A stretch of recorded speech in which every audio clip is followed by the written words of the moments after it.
तो देखो टॉपिक है हमारा वेपर प्रेशर ऑफ क्या है, लिक्विड लिक्विड सॉल्यूशन। इसके अंदर हम लोग को एक लॉ पढ़ना होता है जिसका नाम क्या है, रॉल्ड्स लॉ। क्या नाम है, रॉल्ड्स लॉ। क्या कहता है Raoult's law, for a solution of volatile liquid. और वोलेटाइल का मतलब क्या होता है, जो इजिली कन्वर्ट तुम्हारा किस में होता है, वेपर में। किस में होता है, वेपर में। जो इजिली कन्वर्ट होता है वेपर में उसको हम लोग कौन सा लिक्विड बोलेंगे, वोलेटाइल। क्या बोलेंगे, वोलेटाइल। तो ध्यान रखना है इसको। तो बोला कि for a solution of volatile liquid the partial vapour pressure. कौन सा वेपर प्रेशर का बात कर रही है, partial. Generally partial vapour pressure को हम लोग किससे रिप्रेजेंट करेंगे, पी से। किससे, पी से। ध्यान रखना है इसको। बोला ऑफ ईच कंपोनेंट, कितने कंपोनेंट होंगे हमारे पास, दो। कितने होंगे, दो। तो लोग बोला सारे कंपोनेंट के जो पार्शियल वेपर प्रेशर होगा, ठीक है, इन द सॉल्यूशन, वो डायरेक्टली किसके पोर्शन रहेगा, मोल फ्रैक्शन के। किसके रहेगा, मोल फ्रैक्शन के। यहां तक सबको समझ में आ रहा है क्या होता है रॉल्ड्स लॉ। रॉल्ड्स लॉ कौन से लिक्विड के लिए बात करता है, वोलेटाइल। क्या होता है वोलेटाइल, जो इजिली कन्वर्ट किस में होगा, वेपर में होगा। जो पार्शियल वेपर प्रेशर रहेगा हर एक कंपोनेंट का सॉल्यूशन के अंदर, वो डायरेक्टली किसके पोर्शन रहेगा, मोल फ्रैक्शन के। चलो इसको एक बार डायग्राम के थ्रू समझते हैं हम लोग। यहाँ पे यहां तुमको दिख रहा होगा कि दो लिक्विड है हमारे पास, एक लिक्विड 1 है और एक लिक्विड क्या है, 2। दिख रहा होगा, एक लिक्विड 1 और एक क्या लिक्विड है हमारे पास, 2। क्या सॉल्यूशन के अंदर कितने कंपोनेंट दिख रहे हैं, दो। एक ए है, एक दिख रहा होगा, मतलब एक 1 है और एक क्या है, 2। तो 1 को यहाँ पे लिक्विड 1 से बोल रहे हैं यहाँ पे, और 2 को क्या बोल रहे हैं, लिक्विड 2। तो क्या सॉल्यूशन के अंदर दो कंपोनेंट है, दो लिक्विड है हमारे पास, एक लिक्विड 1 और एक क्या है, लिक्विड 2। कोई दिक्कत है यहां तक। लिक्विड 1 का क्या बात किया था, जरा ध्यान देना। लिक्विड 1 का मतलब जो भी सॉल्यूशन होगा उसके अंदर कौन सा लिक्विड का बात क्या है, वोलेटाइल। वोलेटाइल का जो पार्शियल क्या होगा, वेपर प्रेशर। और पार्शियल वेपर प्रेशर को किससे रिप्रेजेंट करेंगे, पी से। किससे करेंगे, पी से। तो कह रहा था कि जो पार्शियल वेपर प्रेशर होगा, तो लिक्विड 1 का पार्शियल वेपर प्रेशर क्या है, P1। क्या हमारे पास, P1। और लिक्विड 2 का पार्शियल वेपर प्रेशर क्या है, P2। क्या बोला था कि सॉल्यूशन के अंदर, इसी सॉल्यूशन के अंदर डायरेक्टली किसके पोर्शन रहेगा, मोल फ्रैक्शन के। किसके, मोल फ्रैक्शन के। तो क्या P1 जो होगा वो डायरेक्टली पोर्शन है कि नहीं, मोल फ्रैक्शन के। मोल फ्रैक्शन को रिप्रेजेंट किससे करते हैं, जाई से। लिक्विड 1 का बात कर रहा है तो P1 डायरेक्टली पोर्शनल टू क्या, जाई 1। ऐसे अगर लिक्विड 2 का बात करोगे तो P2 डायरेक्टली पोर्शनल टू क्या, जाई 2। अगर प्रोपोर्शनैलिटी का सिंबल हटेगा तो क्या आएगा यहां से, P01 और यहां पे क्या आएगा, P02। अब ये P01 और P02 क्या है, वेपर प्रेशर। क्या है हमारे पास, क्लियर है यहां तक सबको। तो रॉल्ड्स लॉ क्या बात करता है, वोलेटाइल लिक्विड का बात करेगा। कितने कंपोनेंट होंगे, दो। जनरली कितने होते हैं, दो। जो दो कंपोनेंट होंगे उनका जो क्या रहेगा, पार्शियल वेपर प्रेशर जो रहेगा, पार्शियल प्रेशर जो रहेगा, वो डायरेक्टली किसके पोर्शन रहेगा, उसके मोल फ्रैक्शन के। किसके, मोल फ्रैक्शन के। तो यहाँ इस बीकर में दो लिक्विड है, 1 और क्या है, 2। लिक्विड 1 का पार्शियल प्रेशर क्या है, P1। लिक्विड 2 का क्या है, P2। तो P1 जो होगा डायरेक्टली पोर्शन हो गया जाई 1 के, और P2 हो गया जाई 2 के। प्रोपोर्शनैलिटी का सिंबल हटेगा, क्या आएगा, P01 और यहाँ पे क्या आएगा, P02। P01 और P02 क्या हमारे पास, वेपर प्रेशर। क्या हमारे पास, वेपर प्रेशर। यहां तक कोई डाउट किसी को, क्लियर है यहां तक सबको। चलो ठीक है, नेक्स्ट जरा पढ़ना क्या लिखा गया यहाँ पे भी, एक ही साथ नोट कर लेना। वैसे क्या लिखा गया जरा पढ़ना। इफ Xi1 इक्वल टू क्या है, 1। कह रहा है Xi1 अगर 1 है तो बोला कि P1 किसके इक्वल आएगा, P01 के। अभी जस्ट तुम देखिए फॉर्मूला लिख रहा है, वापस यहाँ पे जरा समझना। P1 बराबर क्या लिखेंगे हम लोग यहाँ से, P01 और क्या, Xi1। समझ में आ रहा है। तो यहाँ पे क्या बोला कि अगर Xi1 का वैल्यू क्या आएगा, 1। जैसे ही Xi1 को अगर 1 लेके चलोगे तो क्या P1 जो होगा, क्या वो P01 के इक्वल आएगा कि नहीं आएगा, आएगा ना हमारे पास।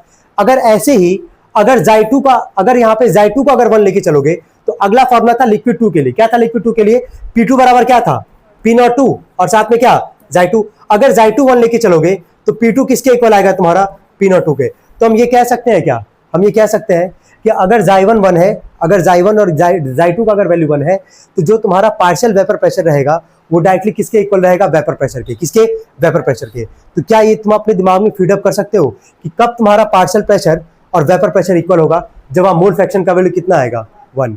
समझ में आ रहा है, कोई डाउट यहां तक किसी को। आगे बढ़ते हैं नेक्स्ट। अगला टॉपिक है Dalton's law of partial pressure. ठीक है, ध्यान देना, इस पे भी न्यूमेरिकल है। ठीक है, इस पे भी न्यूमेरिकल है, बस पहले इसको देखना है। यहाँ पे टोटल प्रेशर यहाँ पे क्या लिखा गया है, P1 प्लस क्या, P2। बस समझते जाओ, टोटल प्रेशर क्या है, P1 प्लस क्या, P2।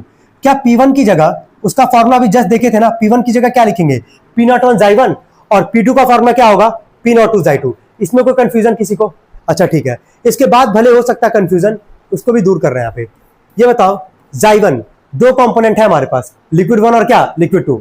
तुमको बताया गया था कि अगर दो कंपोनेंट है, बाइनरी मिक्सचर है, तो दोनों मोल फ्रैक्शन का सम Xi1 प्लस Xi2 का वैल्यू कितना आएगा, 1। क्लियर है यहां तक। अब जरा इसको देखना, Xi1 की जगह क्या लिखा गया है, 1 माइनस क्या, Xi2। चलो यहां से जरा Xy1 की वैल्यू खुद ही निकालो ना। Xy2 प्लस में इधर आके क्या होगा, माइनस, तो 1 माइनस में क्या आ गया, Xy2। आ रहा है कि नहीं आ रहा है, आ रहा है ना। स्टार्टिंग से देखना, टोटल प्रेशर P1 प्लस क्या P2, P1 की जगह फॉर्मूला क्या, अभी रॉड्स लॉ से देखिए P01 क्या Xy1, और P2 की जगह P02 Xy2। P01 की जगह P01 ही हमारे पास, ये Xy1 की जगह हम क्या लिखे हैं, 1 माइनस क्या Xy2। कैसे लिख पा रहे हैं, तो ये तुमको पता है पहले से कि मोल फ्रैक्शन अगर है तो दो बाइनरी कंपोनेंट का दोनों का मोल फ्रैक्शन का सम कितना आएगा, 1 आएगा। तो Xy1 की वैल्यू निकालोगे तो 1 माइनस क्या आ जाएगा Xy2, तो वही Xy1 की जगह क्या लिखे, 1 माइनस क्या Xy2। P01 था, P01 को हम यहाँ पे पीछे कर लिए हैं, बाकी ये जैसा था यहाँ पे ऐसा उतारा गया है। अच्छा ठीक है, तुम्हारे मन में एक सवाल आ सकता है कि जैसे आप Xy1 को बदले क्या Xy2 को नहीं बदल सकते हैं, बिल्कुल बदल सकते हैं। किसी एक को चेंज करना है तुमको, या तो इसको रहने देना या तो Xy2 को यहाँ बदल लेना। तो अगर Xy2 को लिखना होता तो क्या लिखते, Xy2 यहाँ रहता 1 माइनस क्या Xy1। समझ में आ रहा है सबको। अब इसके आगे देखना, यहाँ पे इसके बाद डायरेक्टली यहाँ पे हम ये लिखे हैं, जरा देखना तुम लोग को समझ में आ रहा है कैसे लिखा गया है। चलो अगर नहीं समझ में आ रहा है तो हम डिस्कस भी कर ले रहे हैं।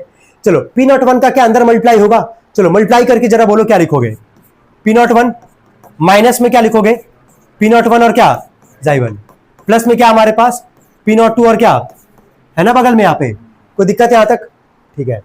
ये P01 है, इसको रहने दो, P01 को रहने दो। यहाँ पे इन दोनों में जरा देखना है, यहाँ पे क्या कॉमन कर सकते हो, सॉरी Xy2 है ना, हाँ क्या कॉमन कर सकते हो Xy2। जैसे ही Xy2 कॉमन करोगे तो ब्रैकेट तो बनाओगे ही बनाओगे ना ब्रैकेट, दोनों में Xy2 ब्रैकेट बनाओगे। यहाँ पे इस Xy2 के पहले ये जो P02 है उसका साइन कैसा है, प्लस का, और यहाँ P01 का साइन कैसा है, माइनस का। अगर तुम ऐसे लिखते हो माइनस P01 प्लस P02 तो भी सही है, कोई दिक्कत नहीं है भाई, ठीक है। बस यहाँ पे इसको क्या किया, P02 को पहले कर दिए हैं और ये जो P01 माइनस का साइन है उसको बाद में कर दिए हैं, वो यहाँ पे तुमको दिख रहा होगा, वो यहाँ पे तुमको दिख रहा होगा, एक बार देख लो। क्लियर है यहाँ तक, दिख रहा है ना P02, और यहाँ साइन कैसा था माइनस, तो यही बस P02 माइनस क्या कर दिया यहाँ पे P01, Xy2 है और साथ में यहाँ पे क्या है P01। यही तुम्हारा फॉर्मूला किसका है हमारे पास, डाल्टन्स लॉ ऑफ क्या, पार्शियल फ्रैक्शन। इसमें कोई डाउट किसी को, इसमें सबको समझ में आ रहा है, हाँ बोलो। ये देखो एक फॉर्मूला होता है, निकालने के लिए किया जाता है, हाँ बिल्कुल, और कुछ नहीं। और कोई डाउट, क्लियर है यहाँ तक। चलो ये नोट में काफी इंपॉर्टेंट पॉइंट है, ये एक बार पढ़ते हैं एक बार सभी लोग। If y1 and y2 are the mole fraction of क्या लिखा, लिक्विड 1 एंड लिक्विड 2। ध्यान से सुनना, जनरली क्या होता है Xy1 और क्या Xy2, लिक्विड 1 का मोल फ्रैक्शन क्या होगा Xy1, लिक्विड 2 का क्या होगा Xy2। लेकिन यहाँ पे हम मान रहे हैं y1 और क्या y2 मान रहे हैं, लेकिन यहाँ पे किस फेज में मान रहे हैं ये भी ध्यान रखना, किस फेज में है, वेपर फेज में। अगर वेपर फेज में मोल फ्रैक्शन को मानोगे तो क्या मान के चलना, y1 और क्या y2, कुछ और भी मान सकते हो, लेकिन हम यहाँ पे क्या एज्यूम कर रहे हैं, y1 और क्या y2। अब यहाँ देखो P1 बराबर क्या लिखा गया यहाँ पे, Xy1 इंटू में क्या P टोटल, सॉरी Xy1 नहीं है, क्या ये y1, क्या ये, हाँ P1 बराबर y1 इंटू में क्या P टोटल, और P2 बराबर क्या लिखा गया y2 इंटू में क्या P टोटल। ये बस इतना ध्यान रखना और कुछ नहीं, बस इतना ही तुमको ध्यान रखना है इसमें, ठीक है। ये फॉर्मूला है, क्या है ये, क्या कब लगाओगे फॉर्मूला, जब तुम्हारा सवाल किस फेज में होगा, वेपर फेज में। किस फेज में होगा, वेपर फेज में, तो ही यहाँ पे इंप्लीमेंट करोगे। क्लियर हो पा रहा है सबको। चलो यहां से तुम लोग नोट डाउन करना चालू करो, ये नोट कर लिए थे, हाँ ठीक है, यहां से नोट करना चालू करो। चलो जल्दी करें सब लोग, इसके बाद न्यूमेरिकल्स करना भाई।